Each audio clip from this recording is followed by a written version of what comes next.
अस्सलाम वालेकुम। बाबा नईम हैदर ग्रुप के तमाम व्यूवर्स के लिए फास्फोरस का अक्सीरी तेल। फास्फोरस एक तोला को पानी के अंदर ही चावल के बराबर टुकड़े काट लें तो पोटाशियम आयोडाइड एक तोला उसमें डाल दें। एक्शन होगा, जब एक्शन ख़त्म हो जाए तो पोटाशियम परमंगनेट 3 ग्राम उसमें डालकर रख दें।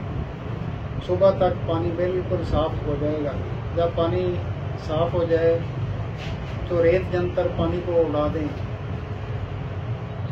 फास्फोरस आपकी अक्सीरी तेल होगा। हकीम गुलाम फरीद मिनहाज फ्राम फैसलाबाद। अस्सलाम वालेकुम जी। बाबा नईम हैदर ग्रुप के तमाम व्यूवर्स के लिए अक्सीरी नुस्खा सुमलफार कायमुन्नाथ लेकर हाजिर हुआ हूँ। मैं बाबा नईम हैदर के नुस्खा को आगे बढ़ाऊंगा। पोटाशियम क्लोरेट से जब आप सुमलफार कायम कर लें तो फिर इसके साथ बराबर वजन कपूर खर्ल करें और आबे कबार गंदल डबल लगाकर जौहर उड़ाएं।